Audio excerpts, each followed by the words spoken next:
vous recevrez une puissance, le Saint-Esprit survenant sur vous, et vous serez mes témoins. Actes chapitre 1, verset 8. Ces paroles de Jésus ne sont pas une simple promesse ancienne. Elles sont une réalité vivante, un feu divin disponible pour chaque croyant aujourd'hui. Mais alors, pourquoi tant de chrétiens vivent-ils une foi tiède, une vie spirituelle sans fruit, une marche sans transformation? Pourquoi cette puissance promise semble-t-elle absente, inaccessible, lointaine? Le Saint-Esprit n'est pas un concept théologique. Il est une personne. Il est Dieu vivant en nous. Et lorsque tu le reçois vraiment, rien ne reste pareil. Ton cœur change, ta perception du monde s'ouvre, et ta vie commence à porter le fruit d'en haut. Ce message est pour toi, qui as soif d'une foi vivante. Pour toi, qui sens qu'il manque quelque chose à ta prière. Pour toi, qui désire voir Dieu agir dans ta vie avec puissance. Aujourd'hui, nous allons explorer ensemble 7 fondements bibliques pour comprendre et recevoir cette puissance. Puis, 5 vérités cachées qui bouleversent tout. Alors, abonne-toi maintenant à cette chaîne si ce n'est pas encore fait et laisse un like pour soutenir ce message. Reste jusqu'au bout, car à la fin de cette vidéo, nous prierons ensemble pour invoquer la présence réelle du Saint-Esprit dans ta vie. Et toi, dis-moi en commentaire cette phrase. Seigneur, je suis prêt à marcher dans ta puissance. Que cette vidéo soit pour toi une visitation, une percée spirituelle, une réponse attendue depuis trop longtemps. Le Saint-Esprit veut t'embraser, et il commence maintenant. Dès les premières pages des Écritures, l'Esprit de Dieu plane sur les eaux. Il n'est pas une invention du Nouveau Testament. Il est là dès la Genèse, actif, créateur, porteur de vie. Dans l'Ancienne Alliance, le Saint-Esprit venait sur certains hommes pour des missions précises. Moïse pour conduire, Samson pour vaincre, David pour régner, Ésaïe pour prophétiser. Mais avec la venue de Jésus, quelque chose d'inimaginable s'est produit. Cette puissance qui descendait ponctuellement est désormais disponible pour tous les croyants. Jésus, rempli de l'Esprit dès son baptême dans le Jourdain, a marché dans une autorité surnaturelle. Il a guéri, libéré, enseigné avec puissance, non pas comme les scribes, mais comme quelqu'un qui a reçu l'onction. Et ce même Jésus a promis à ses disciples que cette même puissance leur serait transmise. Il a dit « Il vous est avantageux que je m'en aille, car si je ne m'en vais pas, le Consolateur ne viendra pas à vous. » Jean chapitre 16, verset 7. Quelle déclaration bouleversante! Jésus affirme que la présence du Saint-Esprit en nous est plus avantageuse que sa présence à nos côtés. Pourtant, aujourd'hui, beaucoup ignorent cette vérité. Le Saint-Esprit est souvent réduit à une émotion passagère ou un concept vague. On le prie sans le connaître. On l'invoque sans lui obéir. On veut sa puissance, mais sans sa seigneurie. Cette vidéo est un appel à revenir à la source, à redécouvrir ce que la Bible enseigne réellement, à vivre une foi où le Saint-Esprit n'est pas une option, mais la fondation même. Es-tu prêt à recevoir ce qu'il a toujours voulu te donner? Car ce que tu vas entendre maintenant peut faire basculer toute ta vie spirituelle. À présent, nous entrons dans le cœur du message. Ce que tu vas entendre peut devenir le tournant de ta marche avec Dieu. 7 principes puissants issus des Écritures. 7 clés célestes pour comprendre et recevoir la puissance du Saint-Esprit. Ouvre ton cœur, écarte toute distraction, car c'est maintenant que le ciel commence à te parler. Le premier principe que tu dois comprendre, la puissance du Saint-Esprit ne se reçoit que dans la soif authentique. La puissance du Saint-Esprit n'est pas un droit. Elle n'est pas transmise par héritage, ni réclamée par simple prière automatique. Elle descend là où elle est désirée comme l'air qu'on respire, comme l'eau pour un homme perdu dans le désert. Beaucoup veulent recevoir l'onction sans porter en eux cette soif brûlante. Mais le Saint-Esprit ne répond pas à la curiosité. Il répond à la soif. Jésus lui-même l'a déclaré d'une voix forte. « Si quelqu'un a soif, qu'il vienne à moi et qu'il boive. Celui qui croit en moi, des fleuves d'eau vive couleront de son sein, comme dit l'Écriture. » Évangile selon Jean, chapitre 7, versets 37 à 39. Ce passage est une promesse, mais aussi un principe spirituel.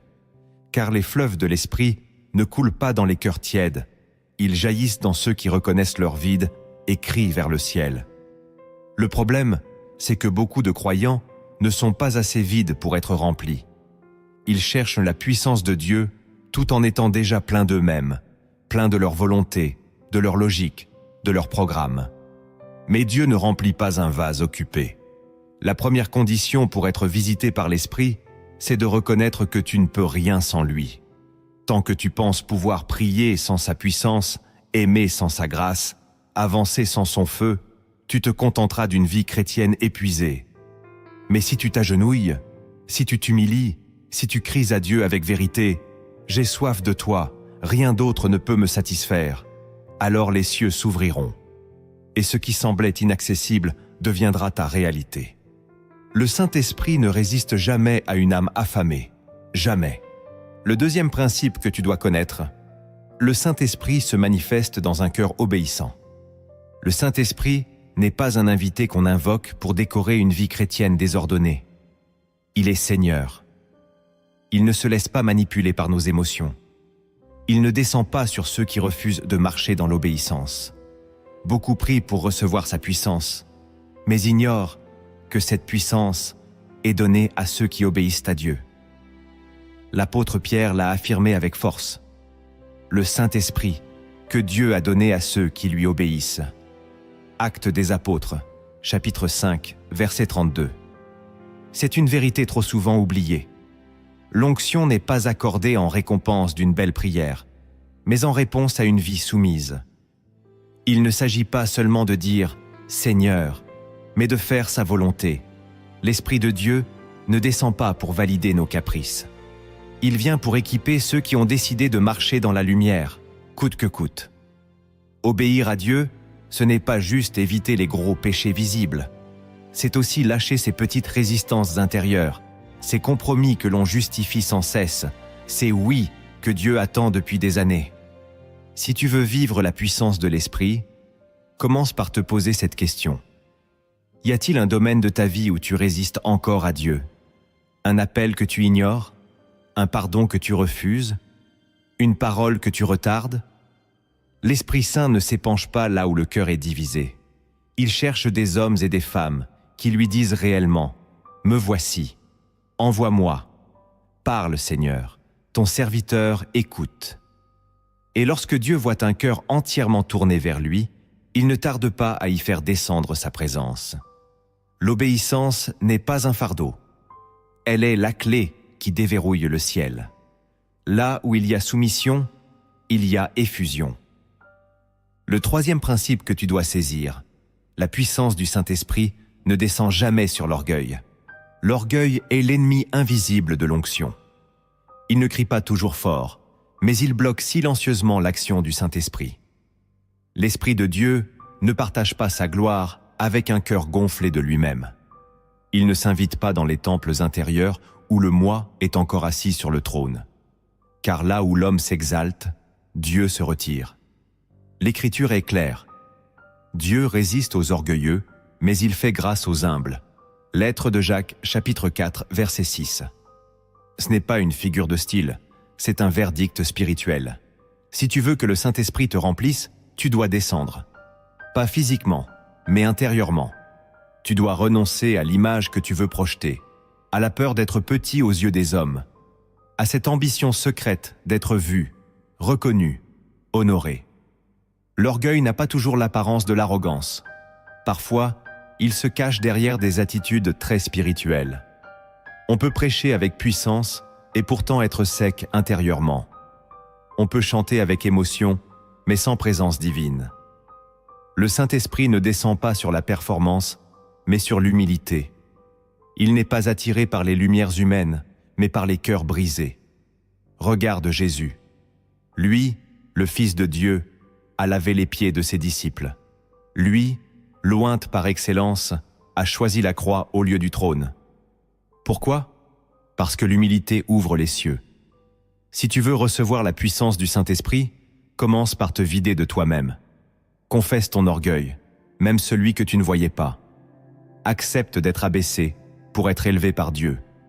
Car plus tu t'abaisses, plus sa gloire descend. L'orgueil te rend visible, mais l'humilité rend Dieu visible à travers toi. Le quatrième principe que tu dois intégrer, la foi active ouvre la porte à l'onction. Tu ne peux pas recevoir ce que tu ne crois pas, et tu ne peux pas manifester ce que tu ne t'attends pas à vivre. Le Saint-Esprit n'agit pas dans un cœur sceptique ou résigné. Il cherche des hommes et des femmes qui croient vraiment que Dieu veut les remplir de sa puissance, aujourd'hui, pas plus tard, pas pour les autres, mais pour eux-mêmes.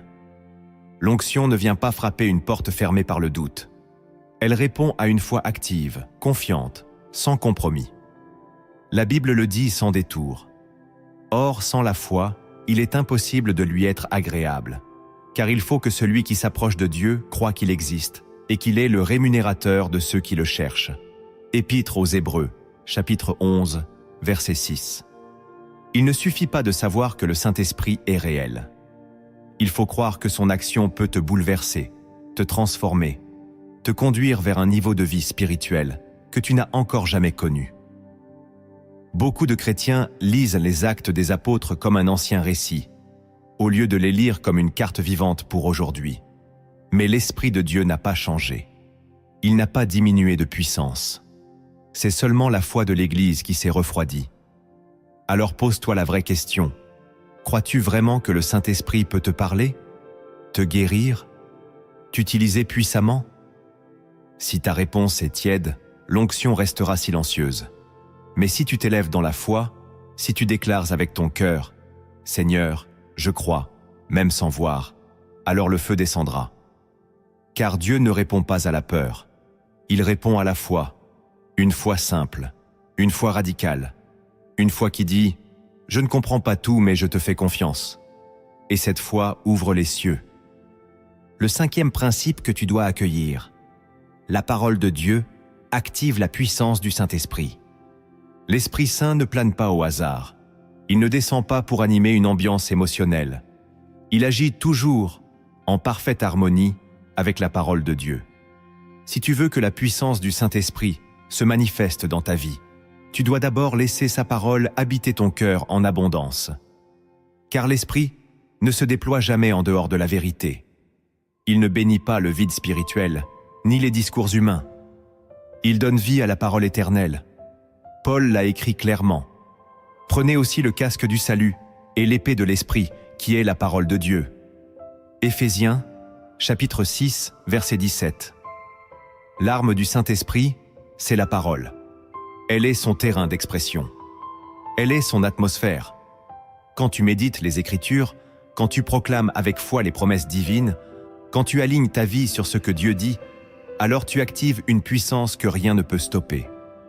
Mais si tu négliges la parole, si tu te contentes d'un verset par semaine ou d'un passage mal compris, tu ne donnes pas à l'esprit la matière pour agir.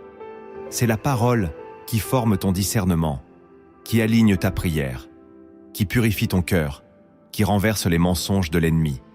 Et c'est cette parole que l'Esprit vient faire vivre. Jésus lui-même, rempli de l'Esprit, a vaincu Satan dans le désert en déclarant la parole. Il n'a pas argumenté, il n'a pas négocié, il a dit « Il est écrit ». Et cela a suffi. Si tu veux voir la puissance du Saint-Esprit, sature ton esprit de la parole. Inonde ton âme de vérité. Car plus tu médites la parole, plus l'Esprit se lève en toi avec autorité. La puissance vient quand l'Écriture devient vivante. Si tu ressens déjà l'impact de ce message, si quelque chose en toi commence à brûler, alors ne reste pas silencieux. Laisse un like pour soutenir cette œuvre et montre au monde que tu désires vraiment marcher dans la puissance du Saint-Esprit. Et si tu n'es pas encore abonné à cette chaîne, fais-le maintenant. Car ce que tu vas découvrir dans les 2 prochains principes est encore plus profond. Ce n'est pas simplement de l'enseignement, c'est un appel divin à la transformation. Prépare-toi.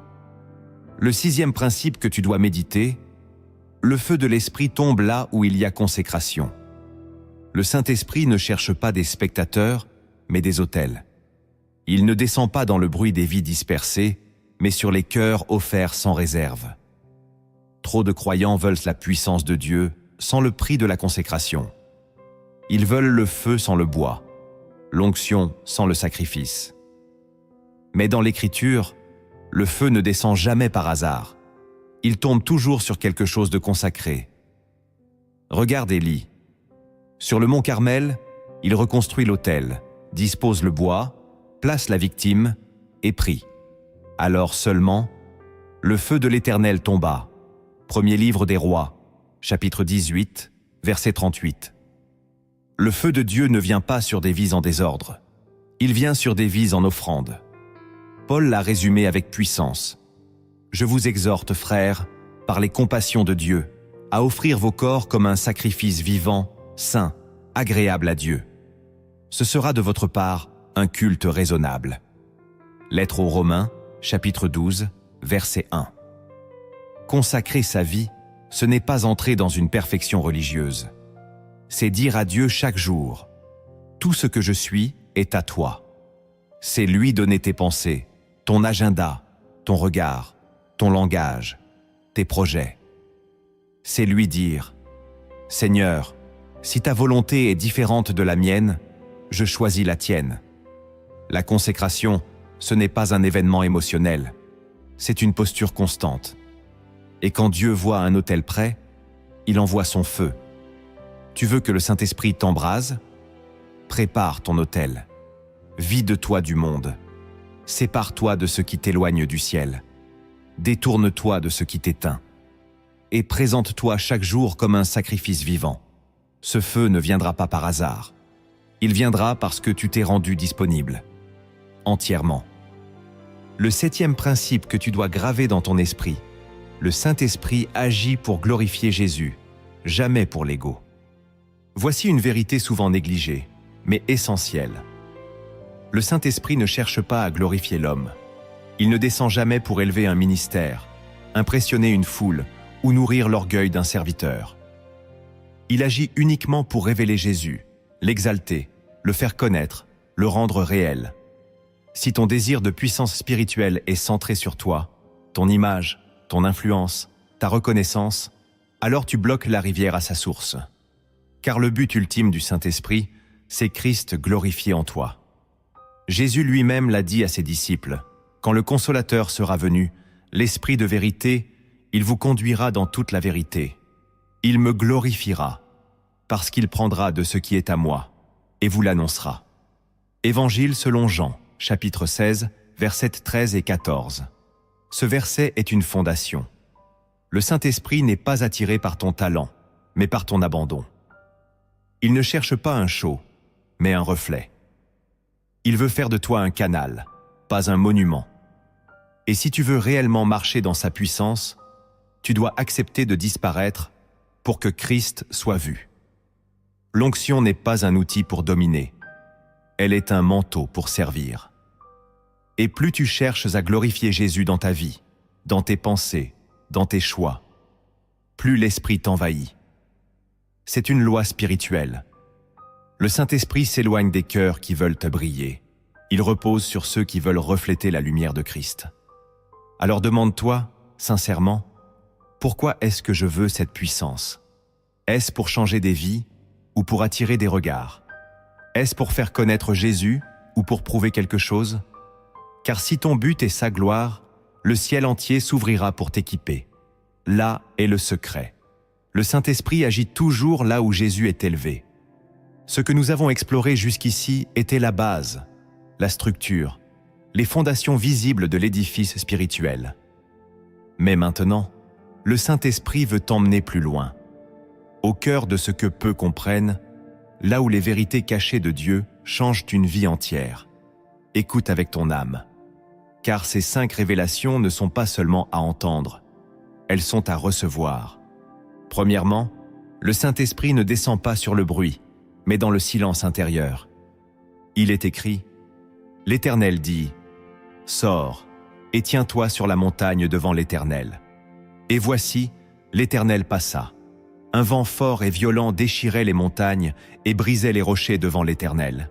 L'Éternel n'était pas dans le vent. Et après le vent, un tremblement de terre. L'Éternel n'était pas dans le tremblement de terre. Et après le tremblement de terre, un feu. L'Éternel n'était pas dans le feu. Et après le feu, un murmure doux et léger. Premier livre des Rois, chapitre 19, versets 11 à 12. Voilà le mystère.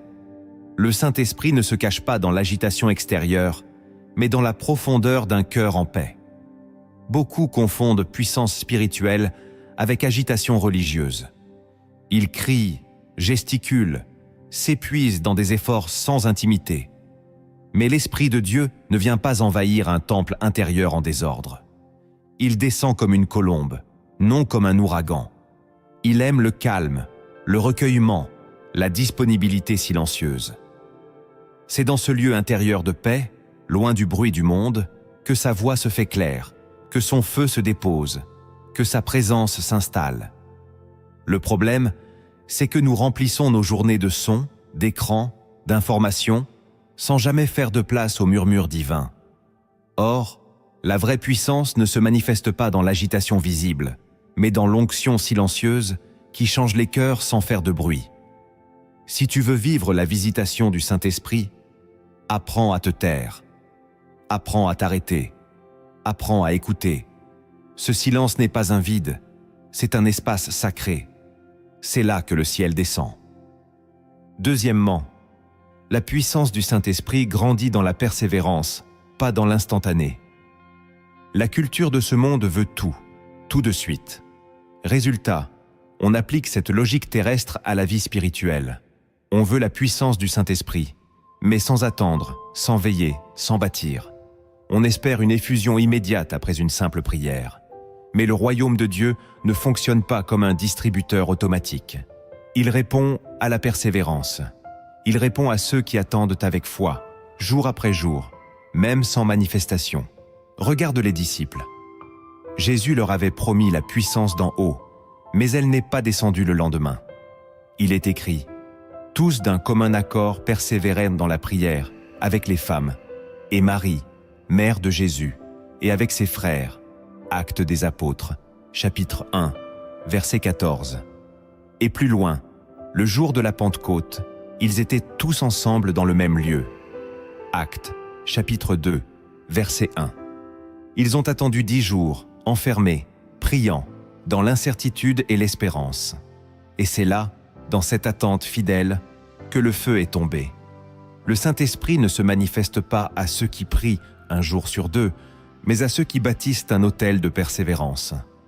Si tu veux le voir agir puissamment, tu dois apprendre à demeurer, à revenir encore et encore dans le lieu secret, même quand tu ne ressens rien, même quand le ciel semble silencieux, car c'est dans cette fidélité invisible que se forme la visitation visible. Le feu du ciel ne descend pas pour honorer l'impatience, il descend pour couronner la constance. Et lorsque Dieu trouve une âme qui persévère, il envoie ce que l'homme ne peut produire, une puissance qui transforme tout. Troisièmement, le Saint-Esprit agit avec puissance là où il y a unité spirituelle. Tu veux voir la puissance de Dieu se manifester? Alors regarde d'abord ton cœur, regarde ta relation avec les autres.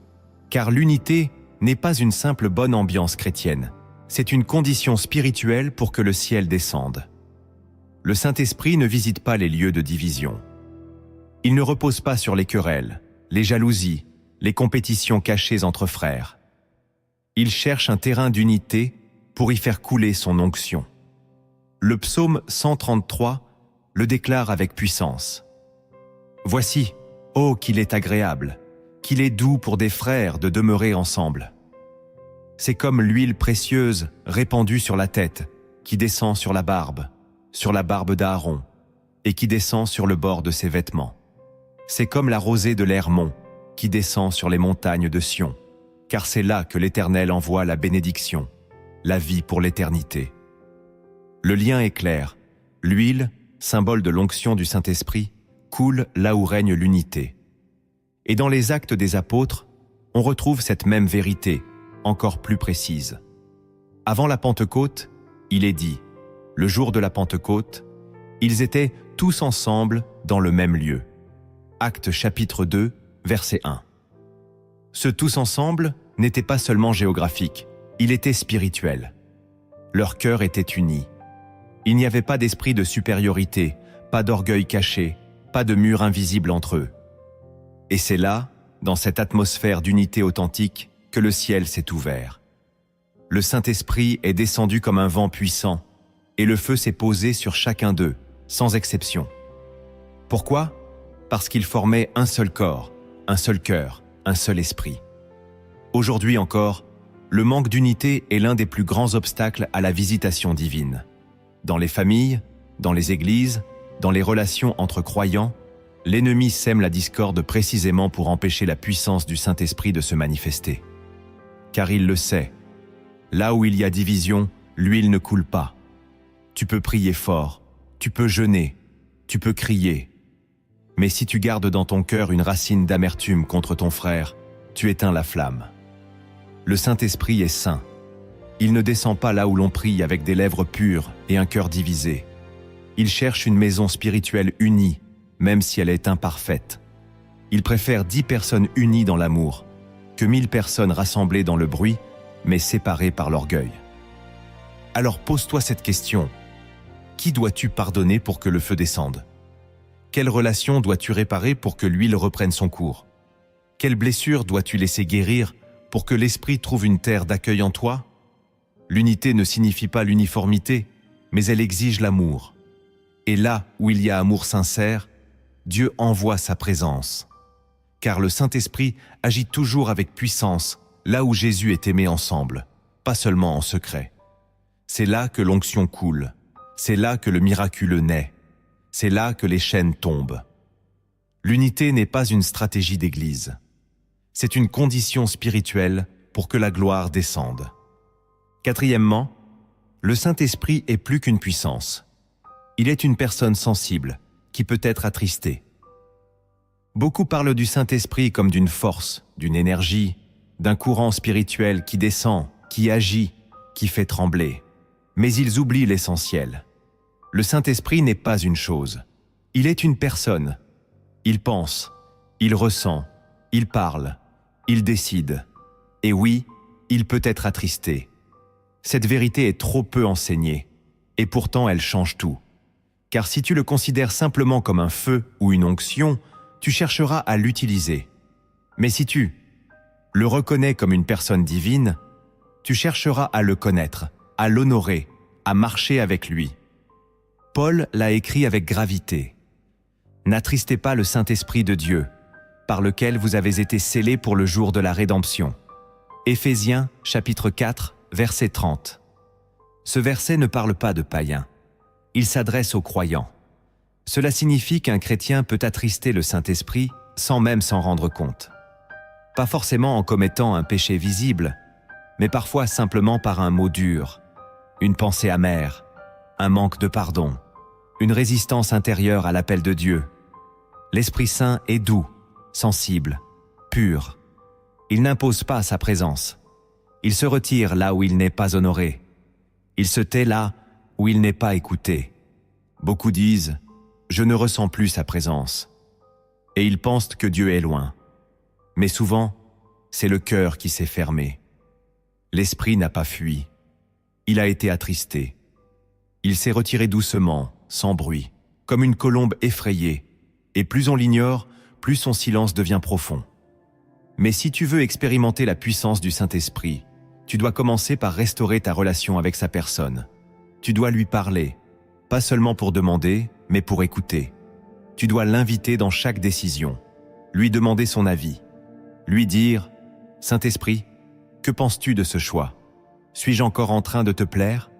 Cette relation transforme tout. Elle donne une sensibilité spirituelle que rien d'autre ne peut offrir. Il ne suffit pas d'être théologiquement correct. Il faut être intimement connecté. Car c'est cette proximité qui libère la puissance. Et plus tu respectes sa sainteté, plus tu verras son action. Plus tu fuis ce qui l'attriste, plus tu ressentiras sa joie. L'Esprit Saint aime habiter dans les cœurs qui le considèrent, qui l'écoutent, qui l'accueillent comme un ami fidèle, un conseiller divin, un consolateur réel. Et lorsque tu marches ainsi, sa présence devient permanente. Tu n'as plus besoin de forcer, ni d'imiter. Il agit en toi, il parle à travers toi, il te conduit avec paix et autorité.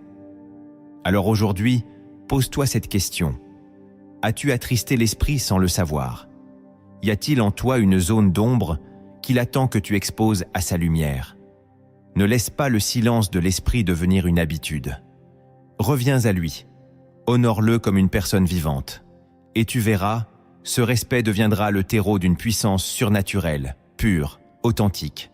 Car l'Esprit agit pleinement là où il est profondément honoré.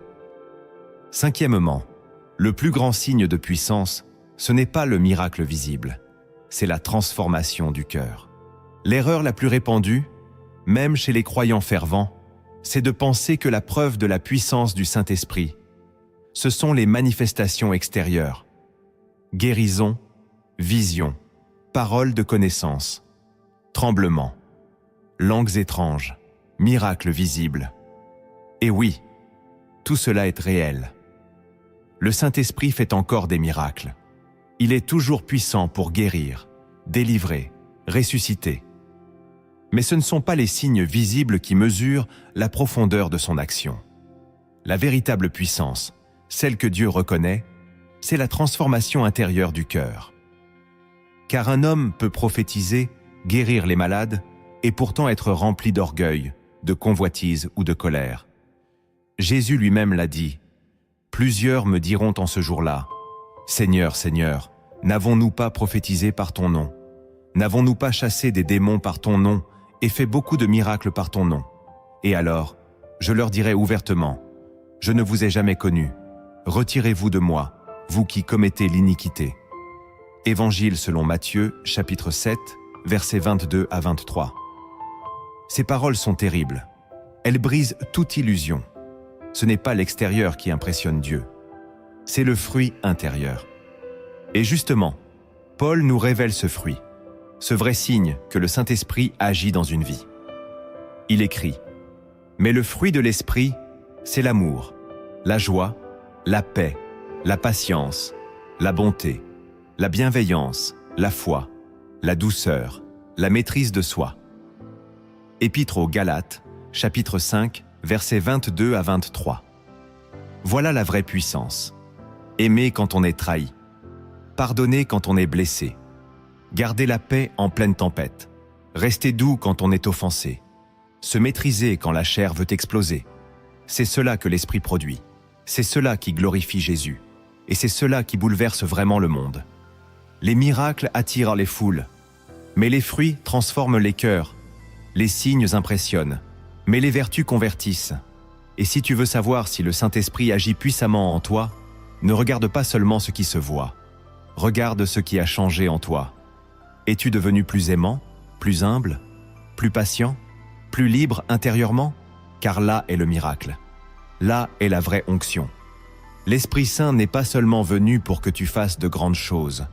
Il est venu pour que tu deviennes quelqu'un de nouveau. Et cette transformation est le témoignage le plus puissant que tu puisses porter.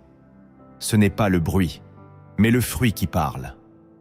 Le monde n'a pas besoin d'une église spectaculaire. Il a besoin d'une église transformée, habitée, remplie de l'amour du Christ. Et cela, seul le Saint-Esprit peut le produire. Pas ta volonté, pas tes efforts, mais lui, en toi, qui façonne ton âme à l'image de Jésus. Alors aujourd'hui, ne cherche pas d'abord à faire des exploits spirituels. Cherche à marcher dans l'Esprit, et tu verras, ta vie deviendra un miracle permanent. Car un cœur changé par Dieu est une preuve vivante que le ciel a touché la terre. Et rien n'est plus puissant que cela. Maintenant que tu connais les principes et les vérités cachées, il est temps de passer à l'action. Car la puissance du Saint-Esprit ne se manifeste pas seulement dans ce que tu comprends, mais dans ce que tu vis, ce que tu choisis, ce que tu abandonnes. Voici 7 actes concrets pour que cette puissance devienne ta réalité. Le premier acte que tu dois poser, purifie ton cœur par la repentance sincère. La première chose que Dieu regarde, ce n'est ni ta voix, ni ton apparence, ni tes dons. C'est ton cœur. Et si ton cœur est rempli de rancune, de péchés cachés, de compromis discrets, alors peu importe combien tu pries ou jeûnes, le Saint-Esprit ne descendra pas, car il est saint, et sa puissance ne se dépose que sur un autel pur. C'est pourquoi David, après sa chute, ne demanda pas d'abord le retour de sa couronne, ni même la bénédiction. Il cria « Ô Dieu, crée en moi un cœur pur, renouvelle en moi un esprit bien disposé. Ne me rejette pas loin de ta face, ne me retire pas ton Esprit Saint. » Psaume 51, versets 12 à 13. Il savait que sans repentance, l'Esprit se retire. Repentir, ce n'est pas dire pardon à la va-vite. C'est pleurer devant Dieu. C'est ressentir le poids de ce qui t'éloigne de lui. C'est dire « Seigneur, je ne veux plus de cette chose dans ma vie, même si ma chair la désire encore. » Le problème aujourd'hui, c'est qu'on a spiritualisé la grâce sans honorer la sainteté. On veut le Saint-Esprit, mais sans renoncer à ce qui le blesse. Et pourtant, c'est dans les larmes sincères que commence la visitation. C'est dans la confession authentique que s'ouvre le canal céleste.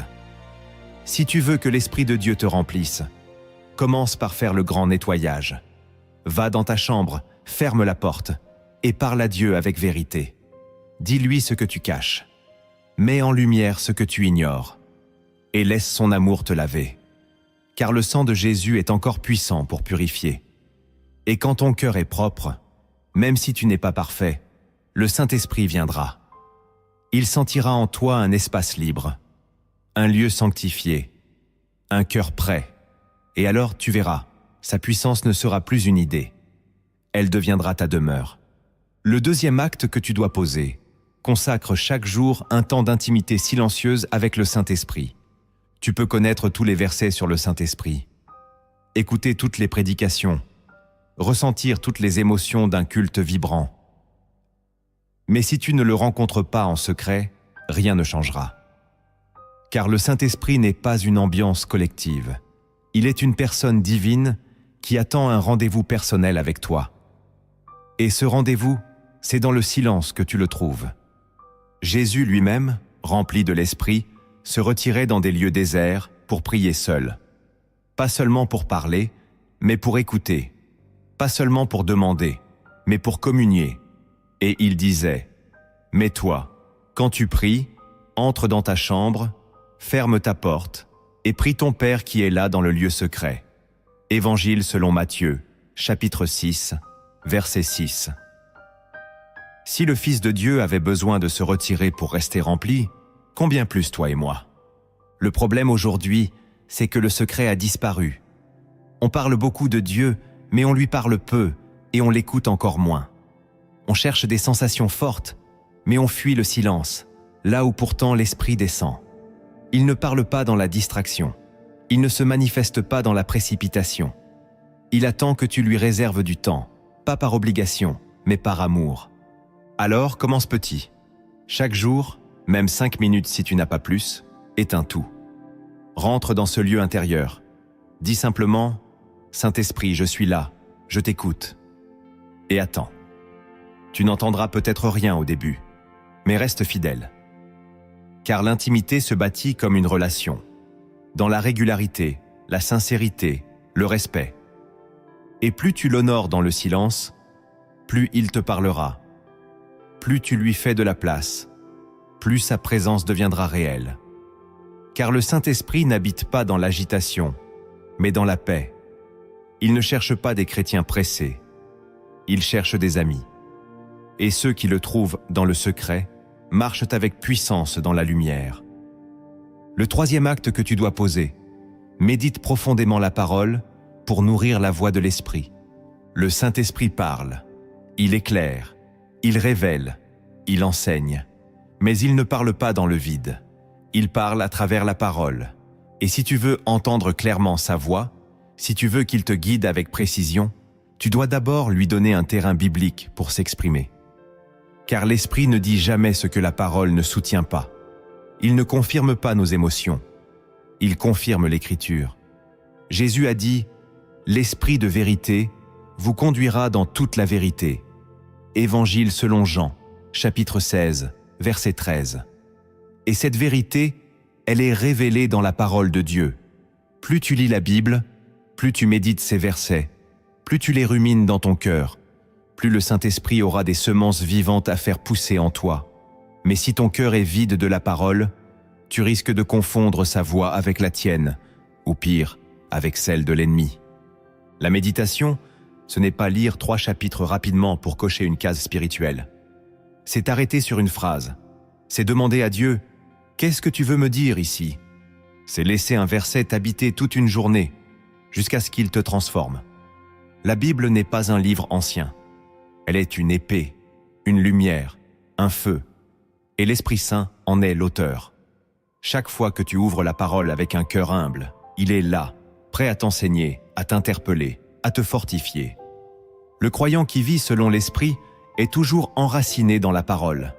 Il ne court pas après les nouvelles prophéties, car il est nourri quotidiennement par la vérité éternelle. Et cette vérité le rend libre. Si tu veux que la puissance du Saint-Esprit devienne ton quotidien, fais de la Bible ton pain. Étudie-la, parle-la, aime-la. Et l'Esprit de Dieu parlera à travers elle avec une autorité qui changera ta vie et celle de ceux qui t'écoutent. Le 4e acte que tu dois poser. Abandonne tout ce qui attriste l'esprit, même si cela te coûte. Tu peux prier des heures, jeûner des jours entiers, chanter jusqu'à perdre ta voix. Mais tant que tu gardes en toi quelque chose que le Saint-Esprit te demande de quitter, tu bloques sa puissance. Le feu ne descend pas sur les autels contaminés. Le Saint-Esprit est saint. Il ne peut pas se déployer là où il est blessé par notre refus d'obéir. Il attend une chose, l'abandon total. Paul dit avec clarté « N'attristez pas le Saint-Esprit de Dieu ». Éphésiens, chapitre 4, verset 30. Ce n'est pas une recommandation légère, c'est une alerte céleste. Car oui, tu peux attrister l'Esprit, même sans le savoir. Pas forcément par des péchés spectaculaires, mais par des résistances intérieures. Une relation que Dieu t'a demandé de couper. Une habitude que tu refuses de déposer. Un pardon que tu refuses de donner. Une direction que tu continues à éviter. Et tu te demandes pourquoi tu ne ressens plus sa présence. Pourquoi ta foi est sèche. Pourquoi ton cœur ne brûle plus. Mais c'est peut-être simplement parce que tu gardes une chose que Dieu te demande de lâcher. Le Saint-Esprit n'impose pas. Il invite. Il souffle doucement. Et si tu ignores sa voix, il se retire. Non par punition, mais par respect de ta liberté. Mais si aujourd'hui tu dis « Seigneur, je choisis de te remettre même ce qui me coûte », alors quelque chose va se débloquer. Car l'obéissance libère la puissance. Ce que tu refuses de lâcher te retient. Ce que tu acceptes de sacrifier devient un terrain pour l'onction. Abraham a dû accepter de monter Isaac sur l'autel pour voir la provision divine. Ce n'est que lorsqu'il a levé le couteau que le ciel s'est ouvert. Alors demande-toi, qu'est-ce que Dieu me demande d'abandonner aujourd'hui? Et ne repousse plus, car ce que tu abandonnes dans la douleur, Dieu le remplacera dans la gloire. Et tu verras, quand tu lâches enfin ce qui l'attristait, le Saint-Esprit revient avec une douceur et une force que tu n'avais jamais connues. Le 5e acte que tu dois poser, sois un artisan d'unité dans ta famille, ton église, ton entourage. Le Saint-Esprit ne repose pas sur la confusion. Il ne bénit pas les milieux où l'on murmure, critique, divise ou jalouse. Il cherche l'unité. Pas une uniformité forcée, mais une harmonie spirituelle entre des cœurs humbles, soumis à Dieu et reliés par l'amour. Là où cette unité est réelle, sa puissance se manifeste avec liberté. Là où règne la division, sa présence se retire. La Bible est claire. Efforcez-vous de conserver l'unité de l'esprit par le lien de la paix. Éphésiens, chapitre 4, verset 3. Ce verset est une mission. L'unité ne vient pas naturellement. Elle se construit, elle s'entretient, elle se protège. Et c'est à toi d'en être l'artisan. Tu peux être le canal par lequel l'Esprit de Dieu descend sur ta maison. Mais cela dépend de ton attitude, tes mots, tes réactions, ton humilité. Dans le livre des Actes, le jour de la Pentecôte, il est dit « Ils étaient tous ensemble dans le même lieu ». Actes, chapitre 2, verset 1. Ce « ensemble » ne parle pas d'une simple présence physique. Il parle de l'unité de cœur, d'intention, de foi. Et c'est cette atmosphère que le Saint-Esprit a visitée. Il n'a pas attendu que tout soit parfait. Il a attendu que les cœurs soient liés. Aujourd'hui, sois celui qui cherche la paix. Pardonne même quand on ne s'excuse pas. Bénis même quand on te critique. Couvre même quand on t'expose. L'unité ne vient pas des autres. Elle commence en toi. Et si tu deviens ce point d'équilibre, ce cœur stable, ce pilier silencieux, alors le Saint-Esprit trouvera en toi une terre d'accueil. Ne cherche pas l'onction dans la solitude si tu détruis l'unité dans le collectif. Car la puissance de Dieu aime les lieux de paix. Et ceux qui gardent l'unité, même dans le secret, attirent la gloire du ciel. Sois donc un bâtisseur invisible de communion. Et tu verras que l'Esprit Saint déposera sur toi quelque chose que personne ne pourra contester, la preuve silencieuse d'une présence active. Le 6e acte que tu dois poser. Recherche la transformation intérieure plus que l'apparence spirituelle. Dans un monde où l'image domine tout, même la foi est devenue une affaire de surface. On veut paraître spirituel, parler comme un croyant mature, publier des versets inspirants, prier avec des mots puissants. Mais à l'intérieur, rien ne change. Le Saint-Esprit, lui, ne regarde pas ce que les hommes applaudissent. Il regarde ce que tu es quand personne ne te voit. Sa puissance ne s'attarde pas sur ceux qui cherchent à impressionner, mais sur ceux qui cherchent à être transformés. La vraie œuvre de l'Esprit, ce n'est pas de te rendre spectaculaire, c'est de te rendre semblable à Jésus. Paul l'a dit avec une clarté bouleversante. Nous tous qui, le visage découvert, contemplons comme dans un miroir la gloire du Seigneur, nous sommes transformés en la même image, de gloire en gloire, comme par le Seigneur, l'Esprit. Deuxième lettre aux Corinthiens, chapitre 3, verset 18. Voilà la vraie puissance, être changé en profondeur. Tu veux marcher avec l'Esprit? Alors, laisse-le travailler ton caractère. Laisse-le corriger ta manière de penser, ta manière de parler, ta manière de réagir. Laisse-le nettoyer les coins sombres de ton âme, car c'est là que se cache la vraie onction. Pas dans les feux de projecteur, mais dans le feu intérieur. Pas dans les applaudissements, mais dans le fruit. Car le fruit reste, le fruit parle, le fruit glorifie Dieu. Le Saint-Esprit n'est pas venu pour te décorer, mais pour te renouveler. Il veut arracher ce qui est faux, secouer ce qui est tiède, déraciner ce qui est toxique. Il veut que ton amour devienne réel, ta foi stable, ta paix authentique. Et ce travail ne se voit pas tout de suite, mais ceux qui le laissent faire deviennent des porteurs d'une gloire invisible, indiscutable. Alors aujourd'hui, ne cherche pas à briller, cherche à être vrai. Dis à l'Esprit, je ne veux pas impressionner, je veux être transformé. Et tu verras, quand ton cœur devient son sanctuaire, sa puissance devient ta force. C'est cette transformation qui change le monde.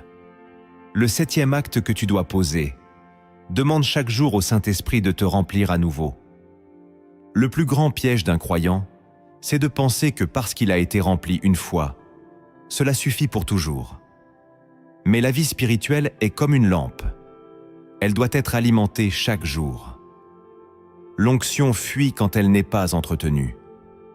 La puissance se dessèche quand elle n'est pas renouvelée. Et c'est pour cela que Paul dit aux croyants « Soyez remplis du Saint-Esprit ». Éphésiens, chapitre 5, verset 18. En grec, le verbe utilisé signifie littéralement « Soyez continuellement remplis ». Ce n'est pas un événement ponctuel, c'est un style de vie. Demander chaque jour à l'Esprit de te remplir, ce n'est pas une routine religieuse. C'est une dépendance amoureuse.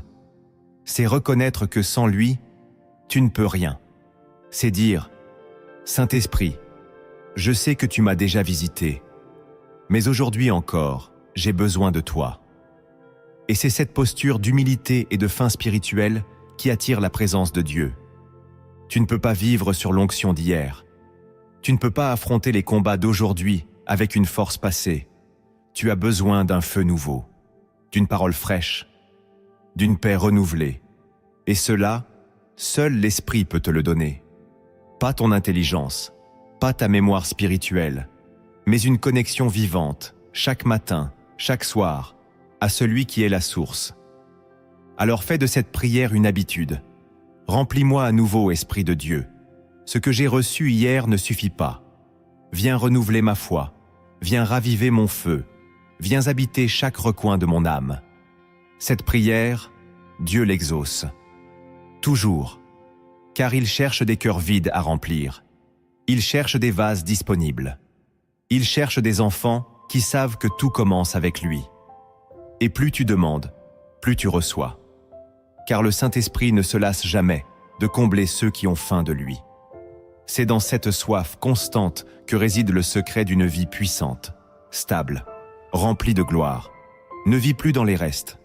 Demande à être plein, chaque jour, et tu le seras. Pour conclure cette partie, écoute cette parabole inspirée des cieux. Elle cache une clé spirituelle précieuse. Ne l'écoute pas seulement avec ton esprit, mais avec ton cœur. Car dans cette histoire, Dieu parle. Et si tu écoutes bien, tu te reconnaîtras. Il était une fois, sur une montagne reculée, un petit village où chaque maison avait une lampe suspendue à sa porte. Ces lampes n'étaient pas ordinaires. Elles n'étaient ni électriques, ni à huile. Elles ne s'allumaient que lorsqu'une chose se produisait, quand l'esprit du vent soufflait sur elles. Personne ne savait d'où venait ce vent.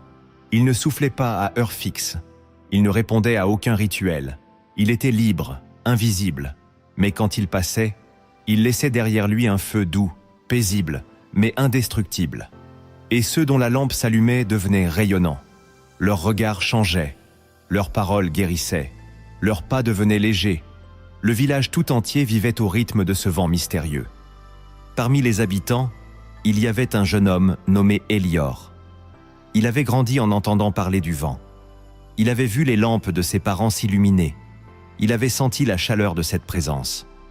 Mais sa propre lampe, elle, restait éteinte. Il priait pourtant. Il observait les règles. Il écoutait les anciens. Mais rien ne se produisait. Un jour, découragé, il monta sur la colline où soufflait parfois le vent. Il s'assit, seul, en silence. Et pour la première fois, il ne pria pas. Il ne demanda rien. Il se contenta de dire « Si tu es réel, viens ». Il ne savait pas à qui il parlait exactement. Mais il sentait que ce vent, ce feu, cette lumière, ce n'était pas juste une force. C'était quelqu'un. Il resta là, immobile. Le temps passa. Le ciel changea de couleur. Et alors qu'il s'apprêtait à repartir, il sentit sur sa peau un souffle léger. Aucun son. Aucune émotion forte. Juste une paix étrange. Il leva les yeux et vit que sa lampe brillait. Mais ce n'est pas cela qui le bouleversa. Ce qui le bouleversa, c'est que plus il restait calme, plus la lumière grandissait. Il comprit alors que ce feu ne venait pas d'un effort. Il venait d'un abandon. Plus il se taisait, plus le souffle était fort.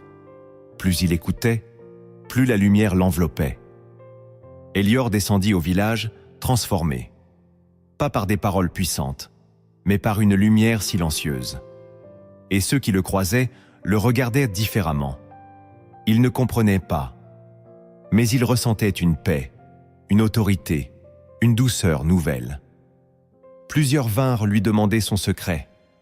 Il répondit « Je n'ai rien fait. J'ai juste laissé le vent m'atteindre. J'ai arrêté de parler. J'ai cessé de forcer. J'ai simplement ouvert mon cœur. » Certains se moquèrent. D'autres essayèrent d'imiter. Mais ceux qui le crurent et s'installèrent sur la colline en silence virent leurs lampes s'illuminer à leur tour. Et bientôt, un autre souffle descendit sur le village, plus fort, plus constant. Le vent venait maintenant chaque jour, et les maisons brillaient la nuit comme des étoiles. Mais un détail échappa à tous, sauf à Élior. Il avait remarqué que le vent ne soufflait jamais là où il y avait du bruit, ni des querelles, ni des agitations, ni des calculs. Il ne venait que là où il y avait silence, vérité et attente. Le vent ne cherchait pas des discours, il cherchait des cœurs disponibles. Élior finit ses jours sur cette colline, les yeux fermés, sa lampe allumée jusqu'à son dernier souffle. Et dans son dernier murmure, il dit cette phrase que l'on grava ensuite à l'entrée du village.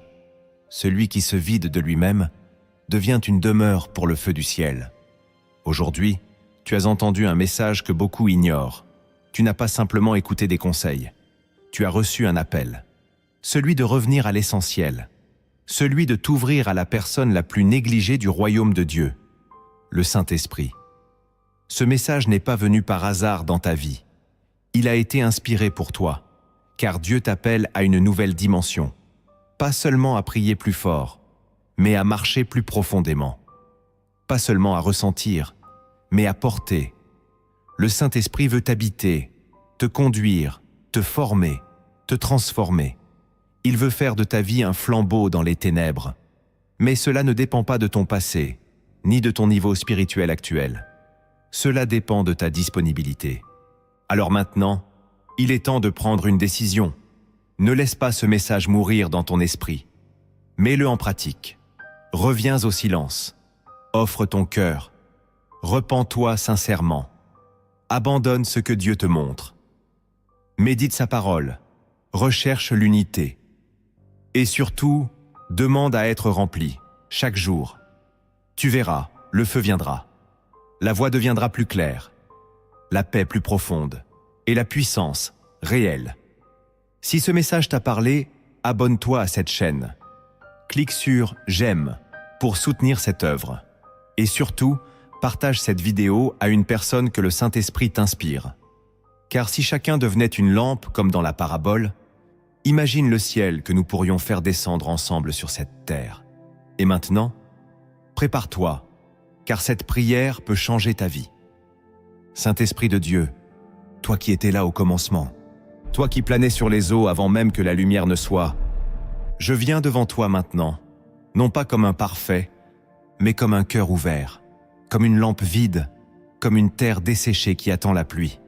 Je t'invite, non comme un visiteur, mais comme un roi. Non comme une sensation, mais comme une personne. Viens habiter en moi, viens t'asseoir sur mon âme, viens purifier, restaurer, embraser. Je reconnais que sans toi, je ne peux rien. Je reconnais que j'ai essayé de marcher sans dépendre de toi, de prier avec mes propres mots, de servir avec mes propres forces. Mais tout cela n'a produit que du bruit et peu de fruits. Alors aujourd'hui, je me rends. Je te remets ma volonté. Je te donne mon agenda, mes projets, mes ambitions. Je te remets mes raisonnements, mes blocages, mes blessures. Viens faire en moi ce que je ne peux pas faire seul. Saint-Esprit, souffle sur ce qui est mort en moi. Allume ce qui s'est éteint. Relève ce qui a été brisé. Nettoie ce que j'ai laissé s'accumuler. Je ne veux plus seulement ressentir ta présence. Je veux marcher avec toi, chaque jour, dans les moindres détails. Apprends-moi à t'écouter. Fais taire le bruit en moi. Donne-moi un cœur attentif, un esprit disposé, une âme en paix. Rends-moi sensible à ta voix, obéissant à ton souffle, réactif à ton appel. Je te demande pardon pour toutes les fois où je t'ai attristé, par mes compromis, par mes silences coupables, par mes paroles sans amour, par mes refus d'obéir. Aujourd'hui, je te rends ce qui ne t'honore pas. Et je te demande, viens reprendre ta place. Fais de moi un vase nouveau. Remplis-moi de ton fruit avant de me revêtir de ton feu. Je veux l'amour plus que les dons, la paix plus que les frissons, la sainteté plus que les applaudissements. Car je ne veux pas porter ton nom sans refléter ton caractère. Saint-Esprit, viens régner, dans mon cœur, dans ma maison, dans mes relations, dans mes pensées les plus secrètes. Je te donne toute la place. Pas seulement le dimanche, pas seulement les temps forts, mais chaque jour, chaque heure, chaque décision. Fais de moi une lampe toujours remplie, une flamme stable, un cœur en feu. Je t'attends, non dans l'impatience, mais dans l'adoration. Je ne te presse pas, je t'accueille, et je sais que tu viendras. Car tu l'as promis. Tu remplis ceux qui ont faim, tu visites ceux qui attendent. Merci Saint-Esprit. Merci pour ton amour. Merci pour ta patience. Merci pour ta fidélité. Tu es ma force. Tu es ma paix. Tu es ma direction. Et à partir d'aujourd'hui, je marche avec toi. Je vis par toi. Et je veux glorifier Jésus en toi. Sois glorifié dans ma faiblesse. Sois visible dans mon quotidien. et que tous ceux qui me croisent ressentent que tu vis en moi. Je prie cela dans le nom de Jésus. Amen.